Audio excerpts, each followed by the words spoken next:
జ్ఞానం ఉంది, దేవుడి జ్ఞానం ఉందండి. రెండు ఉన్నాయండి. ఇందులో లోకంగా జ్ఞానంతో కట్టుకున్న ఇల్లు ఒకలా ఉంటది, దేవుడు జ్ఞానంతో కట్టుకున్న ఇల్లు మరింతగా బాగుంటుందండి. అది ఎలా అంటే దేవుడి జ్ఞానంతో మనం గనక అడిగినట్లయితే ఆ జ్ఞానంతో దేవా ప్రతిరోజు ప్రార్థనలో కూడా దేవా కుటుంబాన్ని నడిపించుకోవడానికి నీ జ్ఞానం దయచేవా అని అంటే కుటుంబంలో అన్ని విషయాల్లో భర్త పట్ల, పిల్లల పట్ల, కుటుంబంలో అన్ని విషయాల్లో మరింతగా ఆడవాళ్ళు ఉద్యోగ విషయంలో కూడా అడగాలండి, వెళ్ళే చోట ఎలా నడుచుకోవాలని. అప్పుడు దేవుడు జ్ఞానంతో మరింతగా మనం ఏదన్నా ఈజీగా చేయగలం. ఎంత బాగుంటుందో తెలుసా అండి.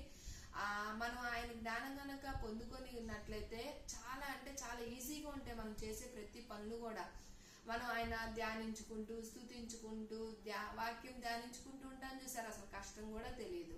ఎందుకంటే దేవుడు జ్ఞానం పొందుకోవాలి అని అంటే జ్ఞానవంతురాలు తన ఇల్లు కట్టుకోవాలి అని అంటే మరి దేవుడి జ్ఞానం లేదు మనం ఏం చేయలేమండి. ఎందుకంటే ఏదైనా సరే ముందుగా అంటారు చూసారా, ఇల్లుని చూసి ఇల్లాలను చూడు అని అంటారు కదా. అదే విధంగా ఇంట్లో అన్ని కూడా చక్కగా నీట్గా ఎక్కడ పెట్టుకోవడానికి అన్ని విషయాల్లో కూడా కొన్ని మామూలుగా వాడతాం. దేవుడి జ్ఞానంతో ఉన్నప్పుడు ఇంకా మరింతగా మనం చేయగలము.